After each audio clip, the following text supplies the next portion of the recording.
I've always been good at smiling through pain.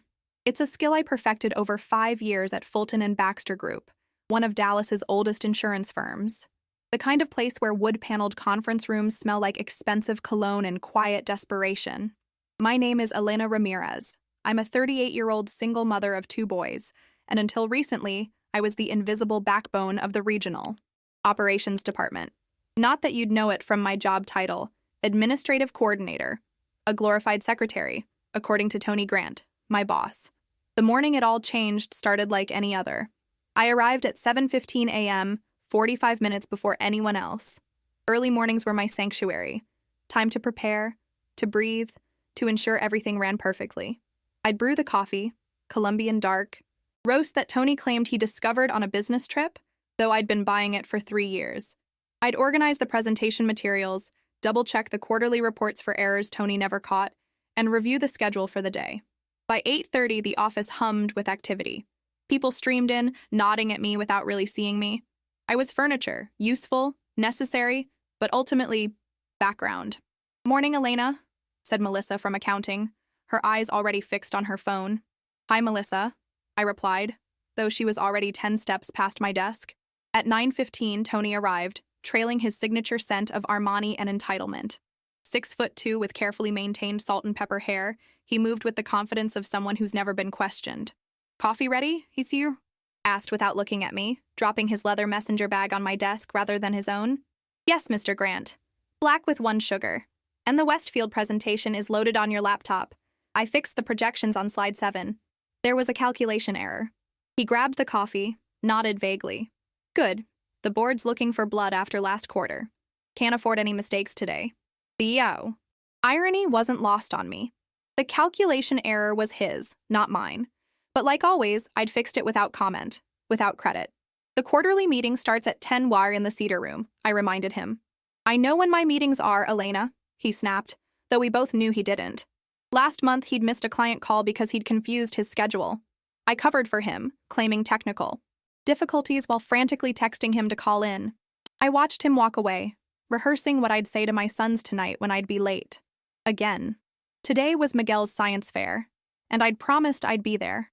At 13, he was still young enough to want his mom around, but old enough to hide his disappointment when I called with excuses. "Mom, it's fine," he'd say, and I'd hear the resignation in his voice, the early training in lowered expectations. At 9:55, I gathered my notepad and tablet and headed to the Cedar Room. As administrative coordinator, I wasn't technically required at executive meetings, but I'd made myself essential. I kept notes, anticipated needs, quietly passed relevant data to department heads during discussions. I was the shadow that made everything work. The Cedar Room was Fulton and Baxter's pride, a massive conference space with floor-to-ceiling windows overlooking downtown Dallas. 20 executives sat around a gleaming mahogany table, while support staff like me lined the walls in uncomfortable chairs, meant to remind us of our place in the hierarchy. I took my usual seat in the corner, closest to the door in case anyone needed anything. Fetched. The CEO, Richard Fulton III, grandson of the founder, began with his standard preamble about challenging markets and maintaining the Fulton and Baxter tradition of excellence. Then it was time for departmental reports. Tony stood, buttoning his jacket with practiced precision, and strode to the front. The presentation I'd prepared for him glowed on the screen. "Regional operations has exceeded targets for Q3, he began, his voice carrying that artificial resonance of someone who took exactly 1 public speaking course. "As you can see from these numbers," I allowed myself a moment of pride. Those were my numbers, my analysis, my strategies that had pulled us out of the slump from Q2. Not that anyone in this room knew that. Slide after slide of my work flashed by, each met with approving nods from the board. Tony was in his element, all charisma and confident gestures, until he reached slide 15. "This optimization strategy was implemented in August," he said, reducing processing time by 22%. "It was a strategy I'd developed after staying until 10 p.m. for weeks, researching industry benchmarks and testing workflows. I'd proposed it to Tony 3 times before he finally presented it as his own idea. And as you can see," he continued, turning to where I sat in the corner, "it's been quite successful." Then his voice shifted, taking on that teasing tone I'd learned to dread. "Though I don't even know why she's here," he said, gesturing toward me with a smirk. Her name's not even on the official contract. Isn't that right, Elena? Laughter rippled through the room. 20 faces turned to look at me, amused at my expense. Some avoided eye contact, uncomfortable but unwilling to object. Others smiled openly, happy to be in on the joke rather than its target. My face burned. My stomach twisted into a knot so tight I could barely breathe. Because he was right in a way. When I'd been hired as a temp 5 years ago, my position was supposed to be temporary. Then I became permanent. But my title was never formally updated in HR's system. It had become a running joke to Tony, evidence of my disposability. I forced a smile. The same smile I used when clients made comments about my accent, which only emerged when I was nervous. The same smile I wore when Tony introduced me as Ramirez from reception, though I'd never worked in reception. The smile that said, "I can take it. I'm fine. Please continue." But something was different today. Maybe it was missing Miguel's science fair. Maybe it was 5 years of swallowed dignity finally reaching critical mass. Whatever it was, as I sat there, smiling through humiliation, I felt something inside me crack. That's when Tony's phone began to ring. He ignored it at first, continuing his presentation, but it rang again and again. Then his smartwatch started vibrating visibly on his wrist. Irritation flashed across his face as he glanced down. The color drained from his features. The name lighting up his devices was Michael Barrett, the company's new general counsel. A serious man who spoke softly but carried the authority of someone who had the board's complete confidence. Tony's finger hovered over the decline button, but the phone kept ringing. The room grew uncomfortable with each unanswered ring. "Perhaps you should take that, Mr. Grant," said Richard Fulton from the head of the table. Tony nodded, swallowing hard. "Excuse me for a moment," he said, voice suddenly stripped of its confidence. He answered the call, forgetting in his nervousness that his presentation was still connected to the room's speaker system. "Hello, Michael," Tony said, trying to sound casual. "I'm actually in the middle of—" Michael Barrett's voice filled the cedar room, crystal clear through the conference speakers. "Tony, we need to talk, immediately. The board is aware of your falsified performance reports, your mishandling of Elena Ramirez's contract, and the HR complaints buried under your name. You're to step away from all leadership duties effective immediately." The silence that followed was absolute. 20 executives sat frozen. I couldn't breathe. Michael continued, "I'm also here with the board's legal counsel. We've decided that Elena Ramirez will be assuming interim leadership of your department while we conduct a full audit." Tony's face contorted in shock. He looked at me, then at the executives, mouth opening and closing like a fish on land. He finally realized the call was broadcasting and frantically disconnected it. But it was too late. Every eye in the room turned to me. This time, no one was laughing.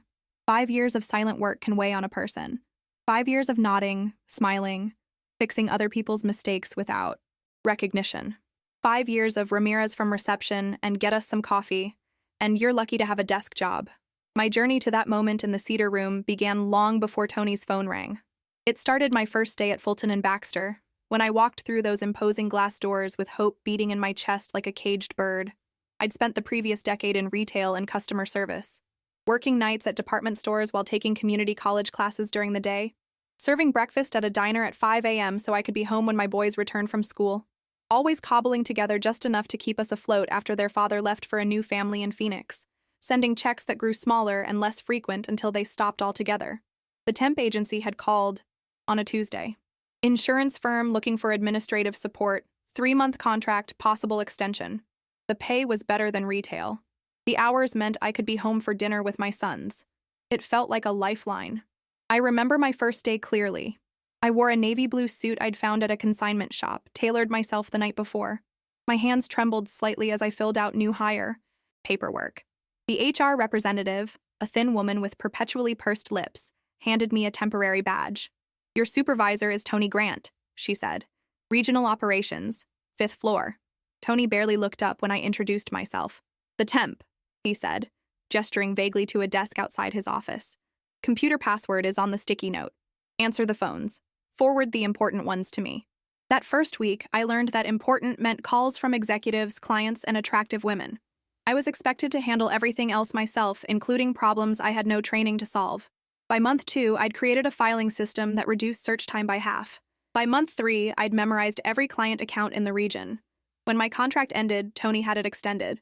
Not because He valued me, but because training someone new would inconvenience him. The years blurred together. I became indispensable in the way that well-designed infrastructure is indispensable, noticed only when it fails. I caught errors in compliance reports that could have cost the company thousands. I trained over 15 junior analysts who came to me confused by Tony's vague instructions. I stayed. Late to finish presentations Tony claimed he'd work on at home, but inevitably left for me to complete. Through it all, my boys grew.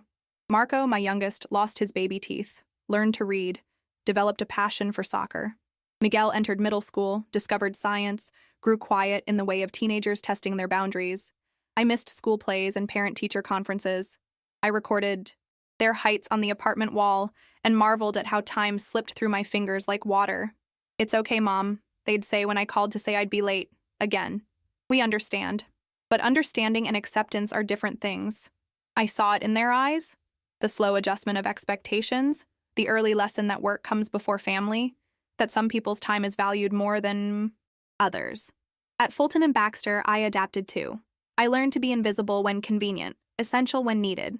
I perfected the art of anticipating problems before they arose. I became the office ghost, present in the solutions but absent from the credit. Tony took it all. My ideas became his vision. My fixes became his attention to detail. My relationships with clients became his exceptional rapport. Colleagues noticed. Some gave sympathetic glances when Tony introduced a strategy I'd researched as his brainchild.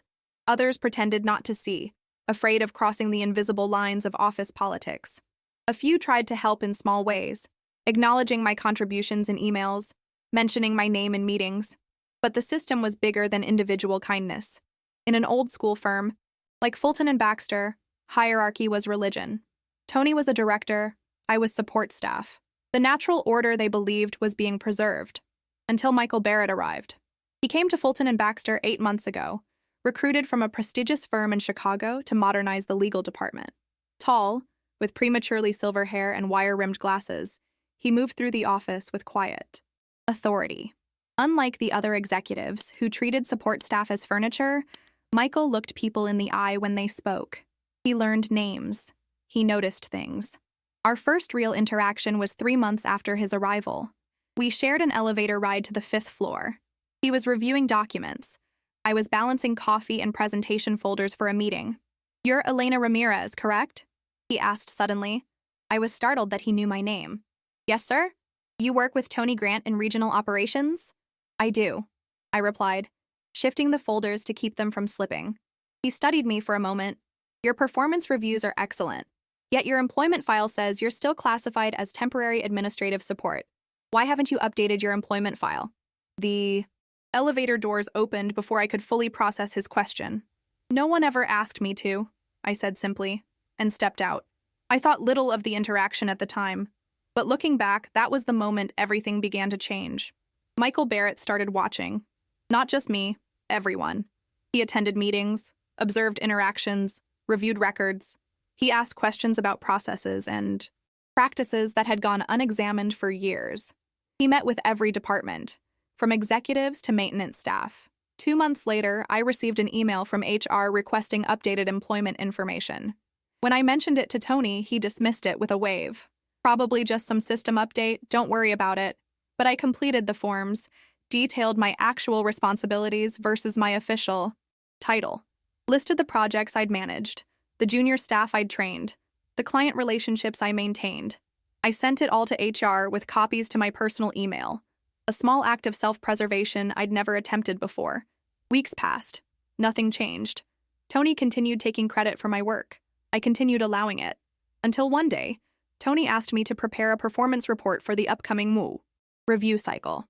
"Make sure to highlight the Westridge account and the new processing system," he said. Those were big wins for me this quarter. The Westridge account I'd salvaged after Tony missed 2 client calls. The processing system I'd researched and implemented while Tony was on a golf trip with clients. Something in me rebelled. That night, after my boys were asleep, I prepared 2 reports. One, as Tony had instructed, attributing everything to his leadership. The other, documenting the actual work distribution, with supporting emails and meeting notes as evidence.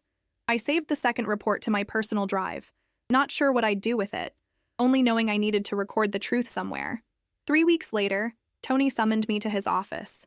His manner was unusually friendly, offering me coffee, asking about my weekend.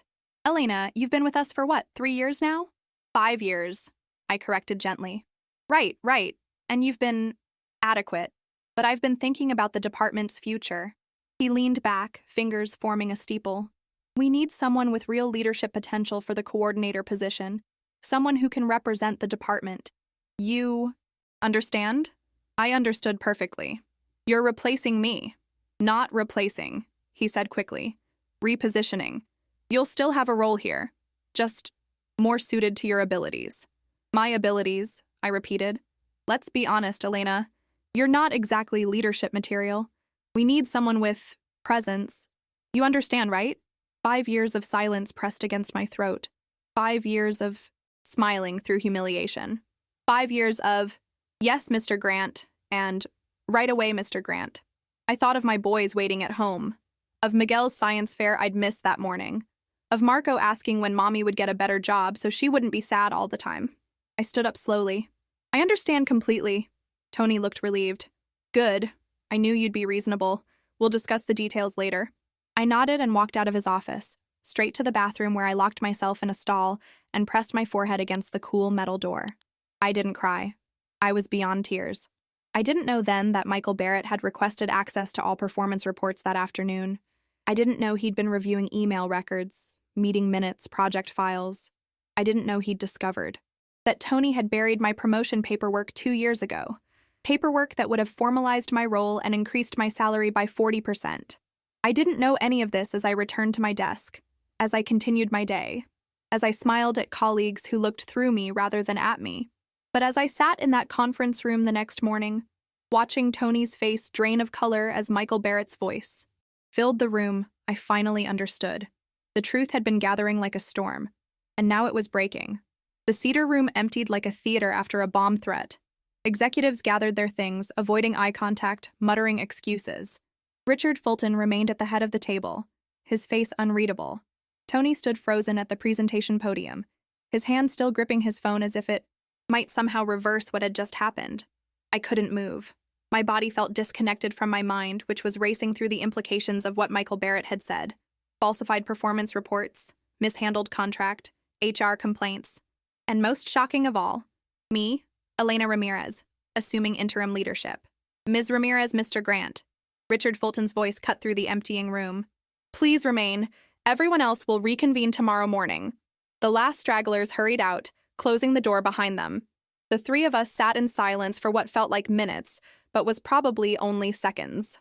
Tony, Richard finally said, go to your office and wait for Michael Barrett. Do not access your computer. Do not remove anything from your desk. Do not contact anyone about this matter. His tone was calm but left no room for argument. Tony's face flushed. Richard, this is clearly some kind of misunderstanding. I've been with Fulton and Baxter for 15 years. You know me now, Tony. Richard's voice remained even, but his eyes hardened. Tony looked at me then, a mixture of confusion and anger in his expression. For a moment, I thought he might accuse me of something, but instead he straightened his tie, gathered his phone and notepad, and left without another word. When the door closed behind him, Richard turned to me. Ms. Ramirez. Sir, I managed, my voice barely above a whisper. I owe you an apology, he said, surprising me. It appears there have been significant irregularities in your employment situation. Michael Barrett will explain everything, but I want you to know that the board takes these matters very seriously. I nodded, not trusting myself to speak. For now, please return to your desk. Michael will meet with you after he speaks with Tony. Richard stood, signaling the end of our conversation. And Ms. Ramirez? Yes, sir? I'm sorry about what Tony said earlier. That was inappropriate and unprofessional. He looked genuinely uncomfortable. It won't happen again. I left the Cedar Room in a daze, walking the corridor back to my desk on autopilot. The office had already transformed into a hive of whispers. Heads turned as I passed, conversations halted mid-sentence. I felt like a ghost suddenly made visible.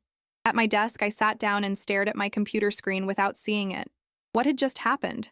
How did Michael Barrett know about my contract issues? About Tony's reports? And what did he mean by interim leadership? My phone buzzed with a text from Miguel. How was the meeting? Did you escape in time for my science fair? Reality crashed back. My son's science fair. In all the chaos, I'd completely forgotten. I checked the time, 11:30 a.m. The fair started at 1 p.m. If I left now, I could make it. But could I leave? After what just happened? I was supposed to wait for Michael Barrett. As if summoned by my thoughts, the elevator doors opened, and Michael stepped out, accompanied by a woman I recognized as Claire Donovan from the legal department. They walked directly to Tony's office without glancing my way. The minutes ticked by. My phone buzzed again. "Mom, are you coming?" I made a decision. I grabbed my purse and coat and wrote a note. Had to attend my son's school event. Back by 3 p.m. Elena Ramirez. I placed it prominently on my desk and left before I could change my mind. The school gymnasium was decorated with trifold displays on folding tables. Parents clustered around their children's projects, snapping photos and offering encouragement. I scanned the room, anxiously, until I spotted Miguel in the far corner, adjusting something on his display. His face lit up when he saw me. "Mom, you made it!" I hugged him tightly. "Of course I did. Wild horses couldn't keep me away. But your big meeting is less important than this," I said firmly. Miguel's project was on sustainable energy, a working model demonstrating how solar panels could power a small fan. He'd built it entirely on his own, staying up late for weeks. As he explained the concept to the judge, his voice confident and clear, tears pricked my eyes. How many moments like this had I missed? "Ms. Ramirez?" A voice interrupted my thoughts. I turned to find Michael Barrett standing beside me, looking somewhat out of place among the science projects in his tailored suit. "Mr. Barrett," I said, startled. "I left a note." "I saw it," he said. "Your son's science fair seemed important. I thought we could talk here if that's all right with you." I blinked, trying to process this unexpected development. Of course. We moved to a quieter corner of the gymnasium. Michael Barrett was tall enough that he had to stoop slightly to speak to me without raising his voice. "First, I want to, apologize for the way things unfolded this morning," he said. "The timing was unfortunate." "How did you know?" I asked. "About Tony? About my contract?" Michael adjusted his glasses. "When I joined Fulton and Baxter, the board asked me to conduct a comprehensive review of our operations, not just legal matters, but our overall corporate culture and compliance. It became apparent that certain departments had irregularities." "Irregularities," I repeated. "Yes. In Tony's case, we discovered he'd been submitting performance reports claiming credit for work he didn't do. When we investigated further, we found evidence that he deliberately suppressed your promotion paperwork 2 years ago." My chest tightened. 2 years ago? Michael nodded. "The board had approved updating your position from temporary to permanent administrative director, with appropriate salary adjustments. Tony was instructed to process the paperwork. He never did. The implications washed over me like ice water. 2 years of proper salary, 2 years of job security, 2 years of respect. There's more," Michael continued. "We've discovered that Tony has been claiming your overtime hours as his own, inflating his performance metrics and bonus calculations. And there were 3 separate HR complaints about his treatment of female staff members that were buried in the system." "I didn't file any complaints," I said quickly. "No, you didn't," Michael agreed. "But others did, including complaints about how he treated you. Melissa from accounting and David from IT both formally objected to his behavior toward you in meetings." I was stunned. Colleagues had stood up for me, and I never knew. "What happens now?" I asked. "Tony has been suspended pending a full investigation. His access to company systems has been revoked." Michael paused. "The board would like you to assume interim leadership of regional operations while we sort this out." "Me?" I couldn't hide my shock. "But I'm just an administrative coordinator." "You're the one who's actually been running the department for years," Michael said matter-of-factly. "Everyone knows it, even if they didn't acknowledge it. The transition should be relatively seamless." From across the gymnasium, I could see Miguel watching us curiously while explaining his project to another judge. "I need to think about it," I said. "This is all happening very fast." Michael nodded. "Of course. Take the rest of the day. But the board would appreciate your answer by tomorrow morning." He handed me a business card. "My direct line. Call me anytime if you have questions." As he turned to leave, I found my voice again. "Mr. Barrett, why are you doing this? Why did you look into my situation specifically?" He paused. "Because on my 3rd day, At Fulton and Baxter, I watched you completely restructure a client presentation after Tony had butchered it. You stayed until 8 p.m. fixing his mistakes, and the next morning, he took all the credit while you served coffee. That's not how successful companies operate, Ms. Ramirez. It's not just unfair, it's bad business. After he left, I rejoined Miguel, who was bursting with questions. Who was that man in the suit? Is everything okay at work? I smiled, a real smile this time. That was Mr. Barrett from my company. And yes, I think everything might actually be okay. Miguel's project won honorable mention. We celebrated with ice cream, a rare midday treat, before I dropped him back at school.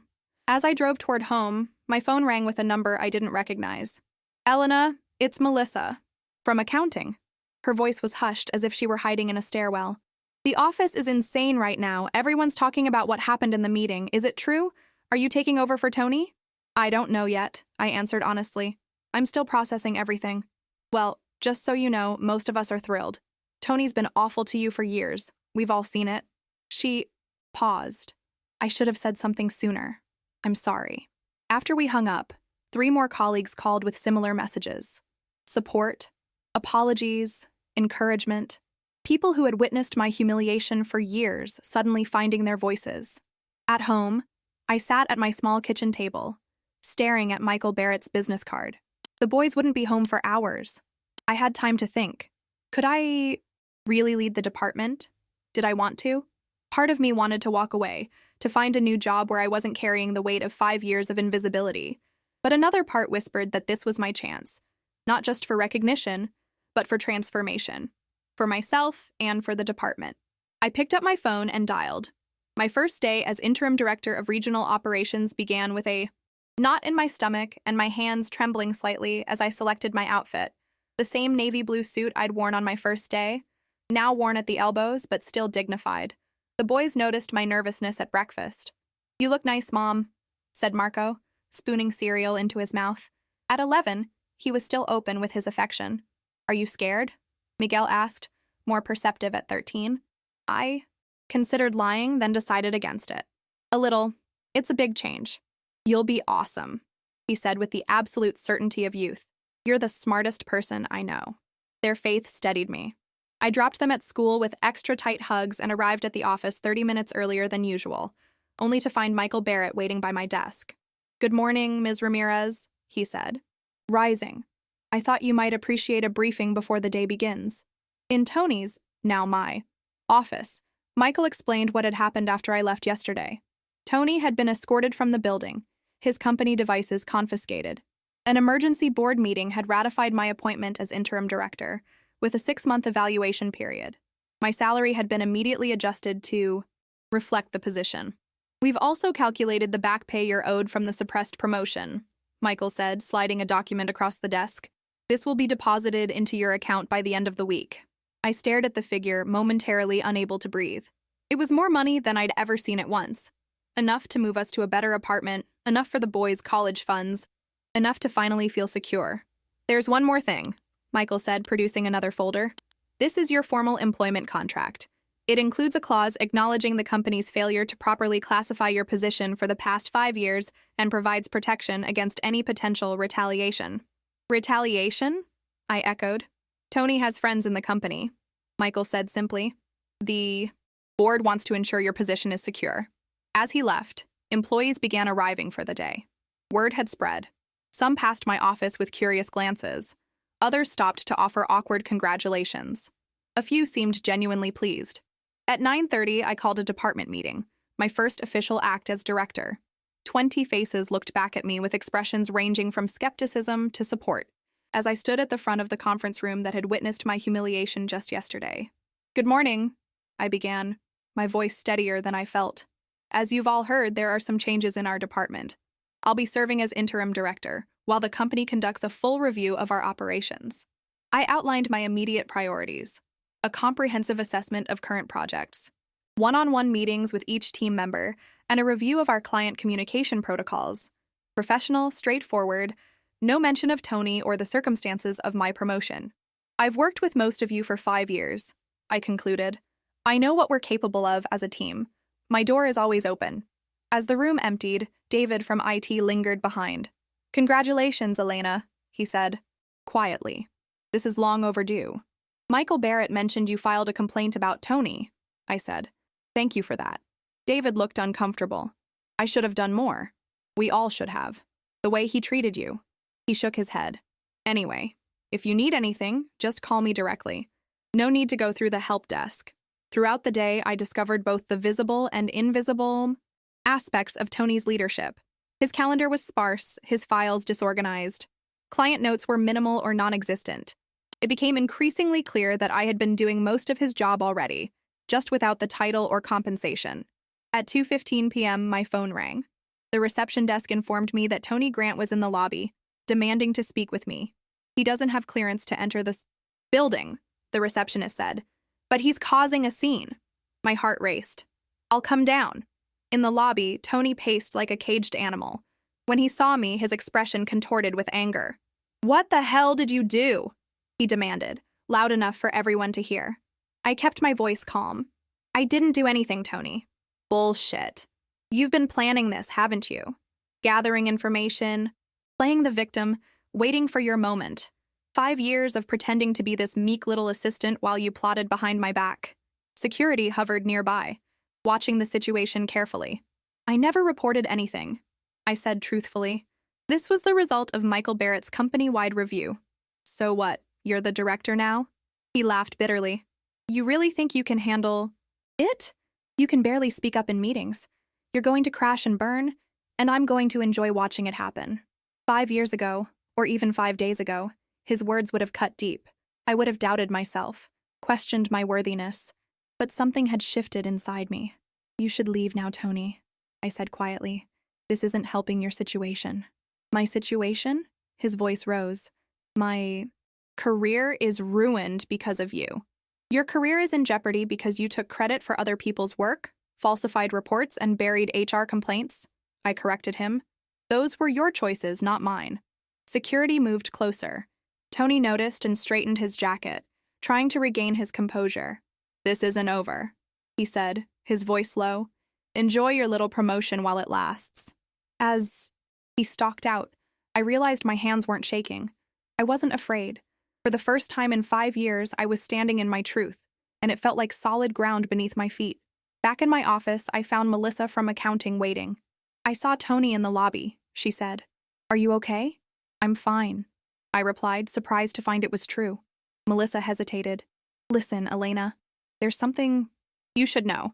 The quarterly numbers Tony presented yesterday, they're wrong.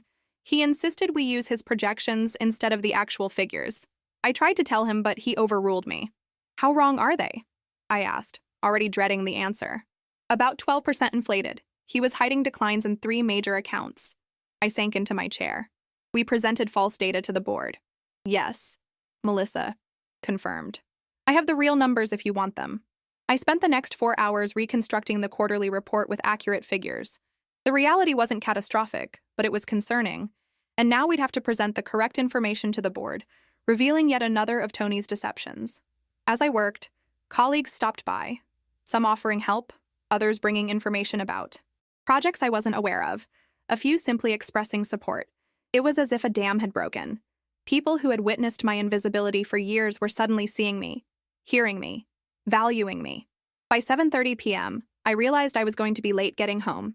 Again. I called Miguel. Hey, sweetheart, I'm sorry, but I need to stay late tonight. There's a situation I need to handle. I expected the familiar resignation in his voice, the quiet acceptance of his mother's absence. Instead, he said, That's okay, Mom. You're the boss now. Sometimes bosses have to stay late to fix things. I promise I won't make a habit of it, I said. Tomorrow will be different. I know, he said, and I could hear the smile in his voice. Because you're different now. As I hung up, I realized he was right. I was different. Not because of the title or the office or the salary adjustment. I was different because I had stopped accepting invisibility. I had stopped believing I deserved less. I had stopped hiding my competence to make others comfortable. The truth was finally in daylight. Not just about Tony's deceptions, but about my own worth. And neither of us could go back to the shadows. The first month, as interim director, passed in a blur of revelations, confrontations, and small victories. Each day brought new challenges, and with them, opportunities to reconstruct not just the department, but my own sense of self. My first official presentation to the board was 3 days after Tony's removal. I stood in the Cedar Room, the same space where I'd been humiliated, and delivered the corrected quarterly report with transparent explanations of the discrepancies. These figures reflect our actual performance, I said, meeting each board member's eyes in turn. They're lower than what was previously reported, but they're accurate. I believe we can only make sound strategic decisions when we're working with the truth. Richard Fulton studied me for a long moment. Refreshing approach, Ms. Ramirez. Please continue. I outlined my plan for the department. Streamlining processes, improving client communication, redistributing workloads to prevent burnout. Not revolutionary ideas, just common-sense approaches I'd wanted to implement for years, but lacked the authority to enact. When I finished, there was a moment of silence. Then Richard nodded. Impressive. Keep us updated on your, progress. It wasn't effusive praise, but coming from Richard Fulton, it felt monumental. Back at my desk, I had yet to fully move into Tony's former office. I found a small plant with a note. Growth takes time, but it happens. Michael. The gesture brought unexpected tears to my eyes. The hardest part of those early weeks wasn't the work itself. I'd been doing most of it already, but adjusting to the visibility. After years of operating in the shadows, standing in the spotlight felt exposing. When I spoke in meetings, people actually listened. When I sent emails, I received prompt responses. When I walked through the office, colleagues acknowledged me. It was disorienting, this sudden visibility. Sometimes I found myself shrinking instinctively, hunching my shoulders, or lowering my voice. Habits formed during years of making myself smaller to accommodate Tony's ego. Michael noticed during an executive meeting when I deferred to a male colleague on a project I had actually developed. You're undermining yourself, he said afterward. You know this material better than anyone. Why let Johnson take the lead? I had no good answer. Just the ingrained pattern of stepping back, making room, staying safe in the shadows. That night, I studied myself in the bathroom mirror. Your name is Elena Ramirez, I said to my reflection. You are the director of regional operations at Fulton and Baxter. You earned this position. You deserve to be heard. I repeated this mantra each morning. Some days I believed it more than others, but slowly the words began to sink in. At home, the changes were even more pronounced. With my salary increase and back pay, I moved us from our cramped 2-bedroom apartment to a modest house with a small backyard, the first time the boys had outdoor space of their own. Marco claimed a bedroom with a window seat where he built elaborate Lego creations. Miguel converted the garage corner into a science space for his experiments. Most significantly, I was home for dinner almost every night. I established clear boundaries around my work hours, something I'd never felt entitled to before. I left the office by 5:30 p.m. unless there was a genuine emergency. I declined weekend work unless absolutely necessary. I took my lunch breaks away from my desk. The world didn't collapse. The department didn't fall apart. In fact, our productivity improved as I implemented more efficient systems and clearer communication protocols. 3 weeks into my new role, Melissa from accounting stopped by my office. The departmental expense reports are ready for your review, she said, placing a folder on my desk. As I flipped through the pages, a pattern emerged. These numbers look wrong, I said, pointing to a series of entries. Client entertainment expenses are almost double our usual spending. Melissa nodded. I noticed that too. They're all expenses Tony approved over the past year, mostly dinners and golf outings with the Westridge account team. I frowned. Westridge is a mid-sized client. This level of entertainment seems excessive. It gets more interesting, Melissa said, pulling another document from her folder. These are Tony's personal expense reports for the same period. The correlation was immediately apparent.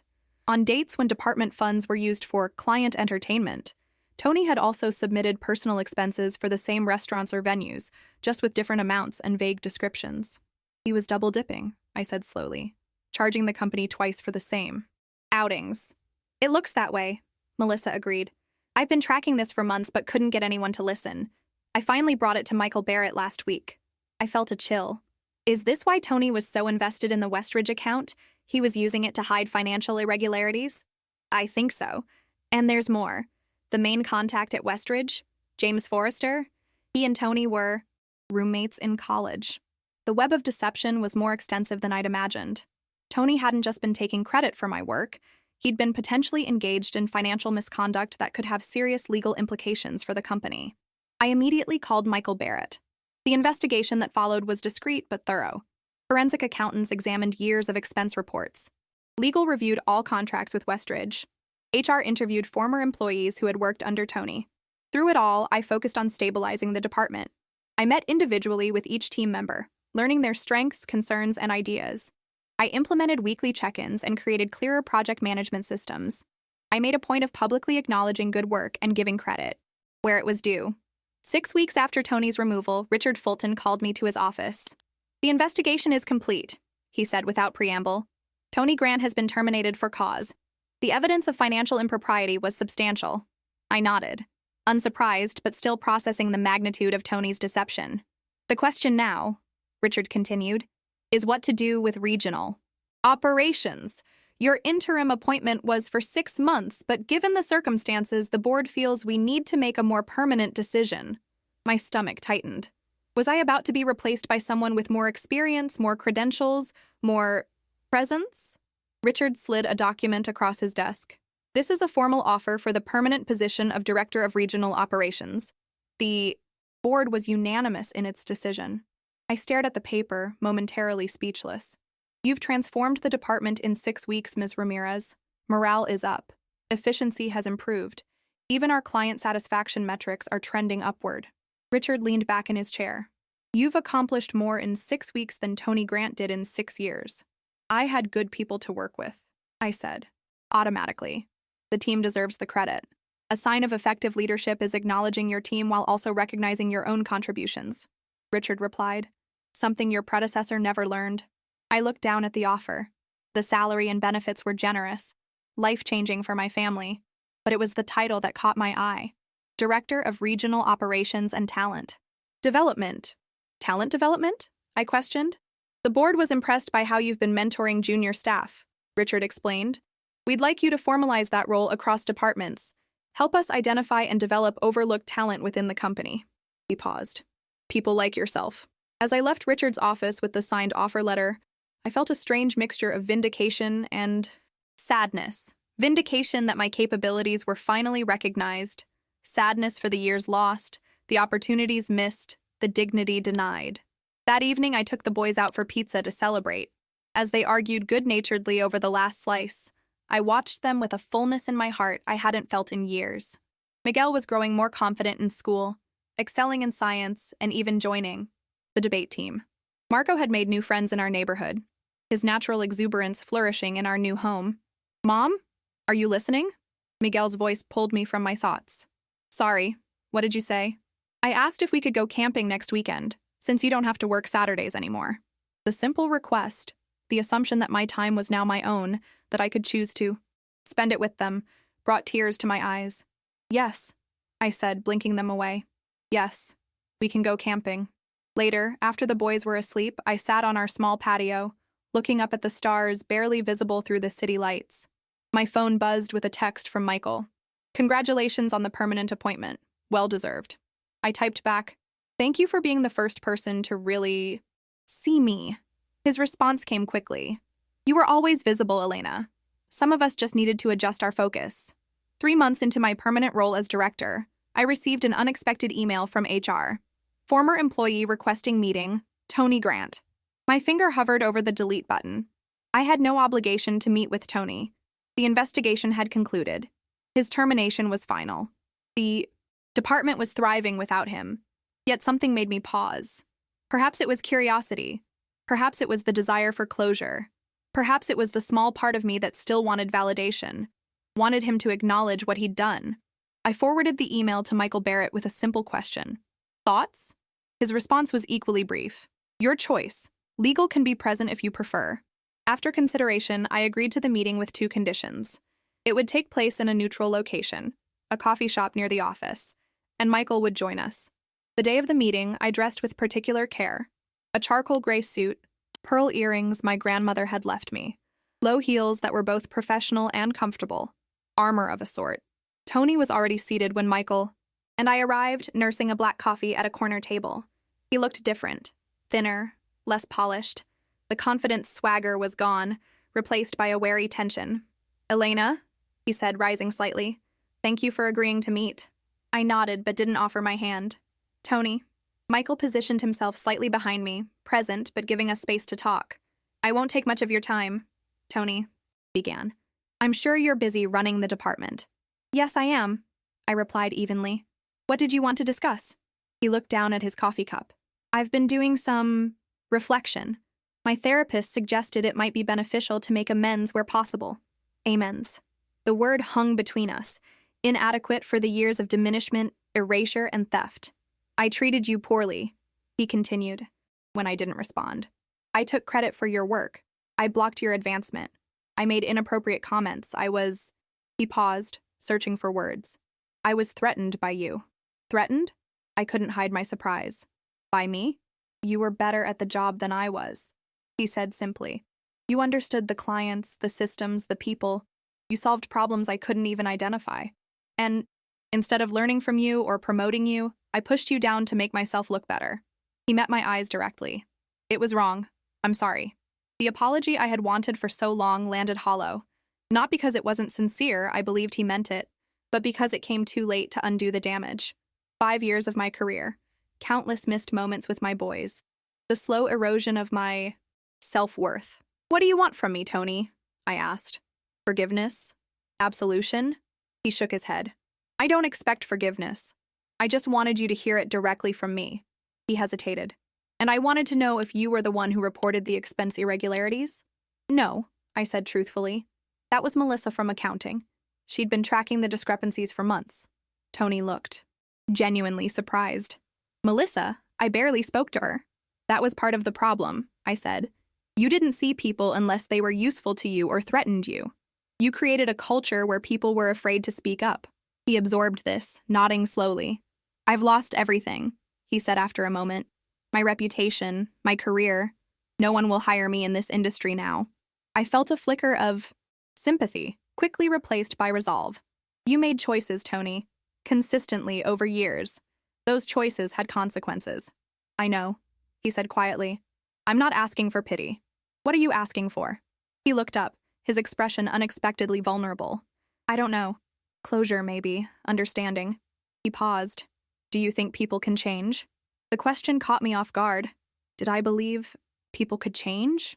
I thought about myself, how I'd transformed from the woman who smiled through humiliation to someone who stood firmly in her worth. But that change came from within, fueled by opportunity and support, not from losing everything. I think people can change when they take full responsibility for their actions without excuses, I said carefully. When they do the work to understand why they behaved as they did. When they make restitution where possible. Tony nodded slowly. I'm trying to do that. It's harder than I expected. Growth usually is. We sat in silence for a moment. The bustling coffee shop continued around us. People working on laptops, friends catching up, baristas calling out orders. Life moving forward. What will you do now? I asked finally. My brother has a construction business in Houston, Tony said. He's offered me a job in their office, a fresh start, away from finance. He attempted a smile.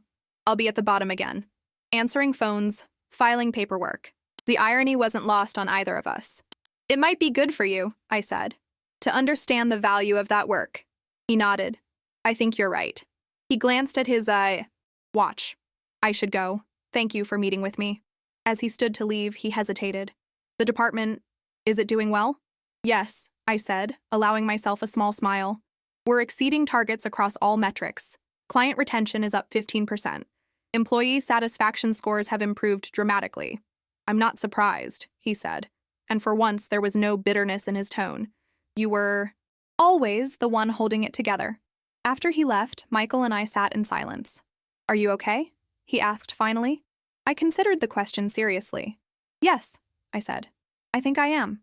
Did you get what you needed from that conversation? Another thoughtful pause. I don't know what I needed, I admitted. Validation? Revenge? Neither feels quite right. Maybe what you needed was to see him as a whole person, Michael suggested. Flawed, capable of both harm and growth. Not a monster, not a cartoon villain. Just a man who made terrible choices and is facing the consequences. I nodded slowly. Maybe that's it. Seeing him stripped of power, having to rebuild like I did so many times, there's a certain symmetry to it. Justice, not revenge, Michael said. Something like that. gathered my purse. "Thank you for coming with me." "Always," he replied, then quickly added, "Professionally speaking, of course." The slight flush in his cheeks made me wonder if there might be more than professional interest in his support, but that was a consideration for another day. Back at the office, I found a stack of resumes on my desk with a note from HR. "Candidates for the new FAR. Administrative coordinator position. Your input appreciated." I flipped through them, noting education levels, experience, skills. Then I paused, considering what qualities had served me best in that role. Not just organizational abilities or technical skills, but resilience, creativity, emotional intelligence. I added a note to HR. "Please also consider candidates from non-traditional backgrounds, retail, service industry, education. Experience raising children should be viewed as valuable project management experience." Then I picked up the phone and called Melissa from accounting. "The expense report investigation you conducted showed exceptional attention to detail and integrity," I said. "We're forming a new compliance team, and I'd like to recommend you to head it. Would you be interested?" Her stunned silence, followed by enthusiastic acceptance, reminded me of my own reaction to Richard's offer months ago. The cycle of recognition, continuing, expanding. That evening, I left work promptly at 5:30. The boys and I were building a model rocket for Miguel's science project. My promise to be more present in their lives taking tangible form in wood, paper, and glue. As we worked at the kitchen table, I received a text from Michael. "Board meeting went well. Your mentorship program proposal was approved unanimously. Budget as requested." I smiled, thinking of the program I'd designed, specifically structured to identify and elevate talented employees who might be overlooked due to gender, race, background, or simply because they didn't self-promote effectively. People like me, like Melissa. People who did the work without receiving the credit. "Good news?" Miguel asked, noticing my expression. "Yes," I said, putting down my phone. "A new beginning for some people who deserve it." "Like your new beginning?" he asked perceptively. I ruffled his hair. "Exactly like that." As we returned to our rocket, I thought about Tony's question. "Do you think people can change?" The answer wasn't simple, but I believed in the possibility. I had changed. The company was changing. Perhaps Tony would too. But more importantly, I was creating space for others to grow, to be seen, to rise. The cycle of invisibility breaking, one recognition at a time. 1 year after that fateful morning in the Cedar Room, Fulton and Baxter held its annual company gala at the Crescent Hotel in downtown Dallas. The event had always been a lavish affair, an opportunity for executives to congratulate themselves while lower-level employees hovered at the edges, hoping to be noticed. This year felt different. As I entered the grand ballroom in a midnight blue gown, a splurge I would have considered unthinkable before, I noticed the subtle shifts in the room's dynamics. Administrative staff mingled freely with department heads. Junior analysts engaged in animated conversations with board members. The invisible hierarchies that had once defined the company seemed less rigid, more permeable. "Director Ramirez," Richard Fulton approached, champagne flute in hand. "Quite a transformation from last year's event, wouldn't you say?" I smiled, remembering how I'd spent the previous gala serving as Tony's unofficial assistant, reminding him of people's names and retrieving drinks while he networked. "Indeed it is, Mr. Fulton." "Richard, please," he said, surprising me with the familiarity. "Your talent development initiative has exceeded all our expectations. The board is particularly impressed with the mentorship program." The mentorship program had become my passion project, identifying promising employees throughout the company who had been overlooked for advancement. We'd paired them with senior leaders, provided targeted training, and created pathways for promotion. In 6 months, we'd elevated 12 employees to new positions with increased responsibility and compensation. "Thank you," I said. "It's been rewarding to watch people grow into roles they always deserved. People like yourself," he noted. "Yes," I acknowledged without the reflexive humility that would have diminished my achievements a year ago. Like myself, across the room I spotted Melissa in a stunning red dress, confidently briefing a group of executives on the new compliance protocols she'd developed. David from IT, now promoted to security director, was demonstrating a new system to the CFO. Both had flourished in the changing culture, their talents finally recognized and rewarded. "There's someone I'd like you to meet," Richard said, guiding me toward a distinguished woman in a tailored pantsuit. "Elena, this is Victoria Chen, CEO of Meridian Insurance." "Victoria? Elena Ramirez, our Director of Regional Operations and Talent Development. Victoria Chen was a legend in the industry, known for transforming struggling companies into powerhouses through innovative leadership. I'd read articles about her management philosophy, but never expected to meet her in person. Ms. Ramirez, she said, her handshake firm. I've heard impressive things about your work at Fulton and Baxter. Thank you, Ms. Chen. I admire what you've accomplished at Meridian. Richard tells me the mentorship program was your creation, she continued. I'm intrigued by your approach, especially the emphasis on identifying hidden talent. For the next 20 minutes, Victoria and I discussed leadership philosophies, organizational psychology, and the changing landscape of corporate culture. She listened intently, asked insightful questions, and shared her own experiences, breaking barriers as a woman of color in a male-dominated industry. We should continue this conversation, she said as we concluded. Perhaps over lunch next week? I blinked in surprise. I'd be honored. As she moved on to greet other guests, Richard gave me a knowing smile. Victoria doesn't offer lunch invitations lightly. You've made quite an impression. The evening continued with dinner and speeches. When Richard announced the annual leadership awards, I was stunned to hear my name called for the Innovation in Management category. Standing at the podium, looking out at colleagues who now met my gaze with respect, I thought of all the invisible workers still waiting for their moment of recognition. This award belongs to everyone who's ever had their ideas dismissed, their contributions minimized, or their potential overlooked, I said.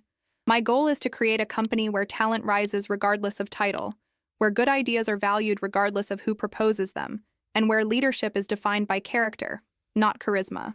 The applause was genuine, sustained. As I returned to my seat, Michael Barrett caught my eye from across the room, raising his glass in a silent toast. Our relationship had evolved over the past year from strictly professional to something warmer, though still undefined. Weekly strategy meetings had gradually expanded to include occasional lunches, then dinners. Conversations about work had broadened to include books, films, our respective childhoods. There was a connection there, waiting to be explored when the time felt right. After the formal program ended, I stepped onto the balcony for a moment of quiet. The Dallas skyline glittered against the night sky, beautiful and imposing. A year ago, I'd felt crushed by the city's corporate towers and the power they represented. Now, I moved through these spaces with confidence, helping reshape them from within. Quite a view, said Michael, joining me at the railing. In more ways than one, I replied. He smiled, understanding my meaning. You've accomplished more in a year than most do in a decade, Elena. We've accomplished it, I corrected. Change doesn't happen in isolation. We stood in comfortable silence, watching the city lights. I received an interesting email today, Michael said finally. From Tony Grant. I turned to him, surprised. Tony? What did he want? He's been working with his brother's construction company in Houston for the past year. Apparently, he's done well enough that they're opening a Dallas office and he'll be managing it. Michael watched my reaction carefully. He wanted to know if it would be uncomfortable for you if he returned to Dallas. I considered this. The mention of Tony's name no longer triggered anger or anxiety. The wounds had healed, leaving only faint scars that occasionally twinged with remembered pain, but no longer limited my movement through the world. It wouldn't bother me, I said honestly. Dallas is a big city, and people deserve second chances if they've genuinely changed. Michael nodded. That's what I thought you'd say. I told him you'd moved forward and suggested he do the same. Has he moved forward? It seems so. His email was respectful, self-aware. He mentioned continuing therapy, making amends where possible. Michael paused. He also said the experience of starting over, being in a support role, having to prove himself again, had been humbling but ultimately valuable. I smiled slightly. Sometimes we need to lose everything to recognize what matters. Speaking of what matters, Michael said, his tone shifting. The boys are well? Miguel and Marco? The genuine interest in his voice warmed me. Over the past year, Michael had become a presence in our lives, attending Miguel's science competitions, helping Marco with a woodworking project, joining us occasionally for Sunday dinners. The boys had gradually warmed to him, especially Miguel, who appreciated Michael's quiet intelligence and thoughtful answers to his endless questions. They're wonderful, I said. Miguel was accepted into that science magnet program for high school, and Marco's baseball team made the regional finals. That's excellent news. They're remarkable young men. Michael hesitated. Elena, I've been meaning to ask you something. Yes? My heart quickened slightly. The Meridian Foundation is hosting a benefit concert next Saturday. Classical music, supporting arts education in underserved schools. I thought perhaps you and the boys might like to join me. He added quickly. If they'd find it boring, I completely understand. I smiled at his nervousness.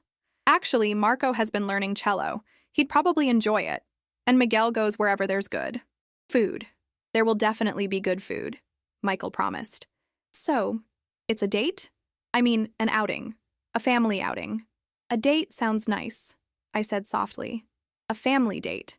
His smile lit up his face, transforming his usual reserved expression into something open and joyful. I'd like that very much. As we returned to the gala, I felt a sense of alignment I'd never experienced before. My professional life and personal life both flourishing, reinforcing, rather than competing with each other. The woman who had once made herself small to accommodate others' egos now stood tall in her full stature, creating space for others to rise alongside her. The next morning, I received an email from Victoria Chen with a lunch invitation for the following week. The subject line read, "Opportunity to discuss." The body of the email mentioned Meridian's expansion plans and their need for someone to lead a new division focused on corporate culture transformation. I read it twice, understanding the implicit job offer. A year ago, such an opportunity would have seemed impossible, a leap too vast to contemplate. Now it felt like a natural evolution, a door opening because I'd proven myself, ready to step through it. But was I ready to leave Fulton and Baxter? The company had transformed under new leadership, becoming a place where talent was recognized regardless of title or background. My mentorship program was flourishing. My relationship with Michael was just beginning to blossom into something that might be significant. I didn't need to decide immediately, I reminded myself. I could meet with Victoria, hear what she had to offer, and weigh it against what I'd built here. Whatever I chose, the decision would be mine, made from a position of strength, not desperation, made by a woman who knew her worth and refused to be invisible again. The seasons changed, marking the passage of time with subtle shifts in light and temperature. 2 years after Tony's phone rang in the Cedar Room, I sat in my expanded office at Fulton and Baxter, reviewing applications for the third cohort of our mentorship program. The initiative had grown beyond my initial vision, becoming a cornerstone of the company's recruitment and retention strategy. I had ultimately declined Victoria Chen's job offer, though we had developed a valuable professional friendship.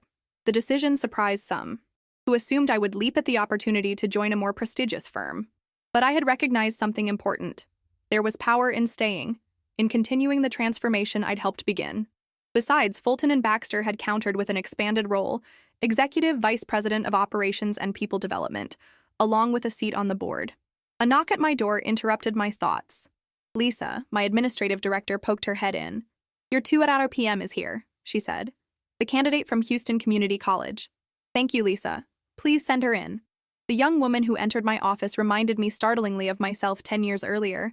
Nervous determination evident in the way she straightened her shoulders and checked that her portfolio was perfectly aligned with the edge of the table. "Ms. Alvarez," I greeted her warmly.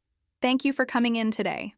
"Thank you for the opportunity, Ms. Ramirez," she replied, her accent slightly more pronounced than usual, a sign of nervousness I recognized from my own experience.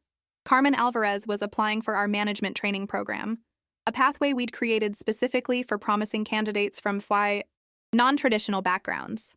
Her resume showed retail management experience while putting herself through community college as a single mother of a young daughter. "Your application was impressive," I began, "particularly how you increased efficiency at your store while improving employee satisfaction scores. That's a rare combination." Relief flickered across her face. "Thank you. I believe treating employees with respect actually improves performance. When people feel valued, they give their best work." I smiled at the familiar wisdom. "I couldn't agree more. Tell me, what made you apply to Fulton and Baxter specifically?" She hesitated, then straightened. "Honestly, I read an article about you in Business Weekly, about how you transformed the company culture and created pathways for people like me, people without fancy degrees or connections." Her voice grew stronger. "If Fulton and Baxter values someone's actual abilities over their pedigree, that's where I want to build my career." The interview continued, revealing Carmen's sharp intelligence, resourcefulness, and natural leadership abilities. As she left, I made a note to fast-track her application. The company needed more Carmen's People who understood resilience and creativity because they'd lived it. My next appointment was across town at Miguel's high school, where he was presenting his research project at the Regional Science Symposium. At 16, he had grown tall and lanky, with a quiet confidence that sometimes caught me by surprise. His project on sustainable urban water systems had already attracted interest from the engineering department at UT Austin. I slipped into the auditorium just as his presentation began. From the back row, I watched my son command the stage, explaining complex systems with clarity and passion. Pride swelled in my chest, not just for his intelligence, but for his growing sense of purpose, his desire to solve meaningful problems. A text from Marco lit up my phone. Crushed my math test. Can we get pizza to celebrate? At 14, Marco remained ebullient and social, his natural charisma drawing people to him effortlessly. Unlike Miguel's focused intensity, Marco spread his talents across multiple interests: sports, music, student government. What they shared was a growing sense of possibility, an expectation that their efforts would be recognized and rewarded. I texted back, "Absolutely, pick the place. Michael's joining us if that's okay." His response was immediate. "Cool. Tell him to bring his chess set. I've been practicing." Michael had become a steady presence in our lives over the past 2 years. Our relationship had developed gradually, thoughtfully, both of us careful to ensure the boys were comfortable with each new step. Weekend. Outings had evolved into regular family dinners. Conversations about work had deepened into discussions about values, dreams, and eventually, a shared future. 3 months ago, during a quiet moment after the boys had gone to bed, Michael had taken my hand and asked simply, "Elena, would you consider making this official? The 4 of us as a family? Not a grand gesture or public spectacle, but a sincere question asked in the privacy of our home, respecting that this decision affected not just me, but my sons as well." I'd asked for time to talk with the boys, to ensure they were truly ready for this change. Their response had surprised me. Miguel had looked up from his textbook and said, "Mom, he's already family. Might as well make it official." Marco had been even more direct. "Does this mean he'll be here for breakfast too? Because he makes better pancakes than you do." The simple gold band on my finger still felt new, the marriage just 6 weeks old. We'd kept the ceremony small, family and close friends gathering in the botanical garden on a clear spring morning. Melissa had been my maid of honor. Richard Fulton had given me away, and the boys had stood proudly as our best men. After Miguel's presentation, which earned enthusiastic applause and thoughtful questions from the judges, we met Michael at Marco's favorite pizza place. "You should have seen him," I told Michael as Marco challenged him to their weekly chess match. "So confident, so clear." The judges were impressed. "Of course they were," Michael said, setting up the chess pieces. "He's his mother's son." Miguel ducked his head, pleased but embarrassed by the praise. The research was the compelling part, not the presentation. "Both matter," I said gently. "The best ideas in the world go nowhere if you can't communicate them effectively." As Marco made his opening move, I watched my family with a sense of profound gratitude. My boys were growing into young men who understood their worth, who expected to be heard, who knew how to advocate for themselves and others. Michael had brought a steadying presence to our lives, his quiet support creating space for each of us to flourish in our own ways. My phone buzzed with a text from Melissa. "Compliance team's quarterly audit complete. Everything clean. Dinner next week to celebrate?" Another notification followed. An email from HR confirming that Carmen Alvarez had been accepted into the management training program. A third message showed a reminder about tomorrow's board meeting, where I would present the expansion of our mentorship initiative to 5 additional regional offices. Each notification represented a thread in the tapestry of my reconstructed life: professional respect, meaningful work, genuine friendships, opportunities to elevate others. Later that evening, after the boys had gone to their rooms and Michael was reading beside me on the couch, I received an unexpected email. The sender's name made me pause. Tony Grant. "Everything okay?" Michael asked, noticing my expression. "It's from Tony," I said. "First time I've heard from him directly since that coffee shop meeting." Michael set down his book. "Do you want to read it privately?" I shook my head. No secrets between us. The email was brief and surprisingly heartfelt. "Elena, I heard about your promotion to EVP and board membership. Congratulations. It's well-deserved and long overdue. Our Dallas office is now established, and I occasionally see familiar Fulton and Baxter faces around town. They all speak highly of the changes you've implemented. I won't take much of your time, but I wanted to share something that might interest you. The experience of rebuilding my career from the ground up has been profoundly educational. Starting over, earning trust incrementally, learning to truly listen to colleagues. It's changed me in ways I never expected. I've started a small mentoring program here for employees returning to the workforce after personal setbacks. Nothing as formal as what you've created, but it's meaningful work. In a strange way, I have you to thank for this new direction. Sometimes our greatest growth comes from our greatest failures. I wish you continued success and happiness. Sincerely, Tony. I read the email twice, absorbing its implications. The Tony Grant I had known would never have acknowledged. Another success, let alone expressed gratitude for a painful lesson. People could change, it seemed, when circumstances forced them to see themselves clearly. Remarkable, Michael said softly when I showed him the email. What will you say? I considered this. I think I'll wish him well with his mentoring program. Maybe offer some resources if he's interested. Always the teacher. Michael smiled. Always creating space for growth. We all deserve the chance to evolve, I said. Even Tony. That night, as Michael slept beside me, I found myself reflecting on the journey that had brought me here. From the humiliated woman forcing a smile in the cedar room to the executive and mentor I'd become. From the single mother missing her son's events to the present parent celebrating their achievements. From invisibility to illumination. The transformation hadn't happened in a single dramatic moment when Tony's phone rang. It had unfolded gradually, in 1,000 small choices to stand in my truth, to claim my space, to use my voice.